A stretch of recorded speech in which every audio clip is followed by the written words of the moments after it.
Ce qu'il nous reste à faire, c'est de formater le pied de page. Donc ce que nous allons faire, c'est retourner dans mise en page, cliquer sur la petite flèche et venir ici dans en tête, pied de page. Ce qui nous intéresse, c'est pied de page. Donc on va cliquer sur pied de page personnalisé.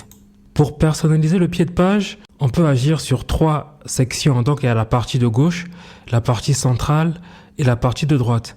Dans cette vidéo, nous allons nous focaliser sur les parties de gauche et centrale. Au fait, sur la partie de gauche, on va insérer le nom de l'entreprise et dans la partie centrale, on va insérer le numéro de page. Ici à droite, par exemple, vous pouvez insérer le logo de votre entreprise si vous le souhaitez. Et moi, je ne vais pas utiliser cette partie de droite. Donc ici, dans la partie de gauche, comme je vous ai dit, on va insérer le nom de l'entreprise. Donc je vais mettre Laurent Perrier, modèle financier. Ensuite, je vais formater ce texte. Je vais le sélectionner et je vais venir cliquer sur le A ici. C'est pour définir la police, la taille, etc., la couleur. Je vais garder Franklin Gothic Book, normal, taille 10, je vais garder comme ça. Mais plutôt que normal, je vais mettre en gras. Et la couleur, plutôt que le noir, je vais mettre du bleu. Voilà, ok.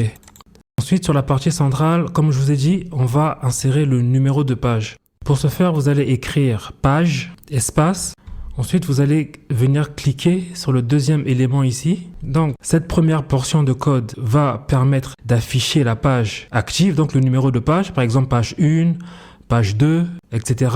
Et ensuite, on va mettre espace, la barre, espace, et ensuite, on va cliquer sur le troisième élément ici. Au fait, ce que je veux, c'est que Excel affiche page, par exemple, page 1 sur le total du nombre de pages. Si le fichier contient 7 pages, quand je serai à la page 1, Excel va afficher page 1 sur 7, etc. Quand je serai à la page 3, Excel va afficher page 3 sur 7. Voilà, c'est ce à quoi sert cette ligne de code. Ensuite, ici, je vais également formater. Je vais sélectionner et je vais cliquer sur la lettre A. Et voilà, c'est Franklin Gothic Book. Pareil, je vais mettre en gras, taille 10 et la couleur, je vais mettre également en bleu. Et ensuite, OK, OK, et je mets OK partout.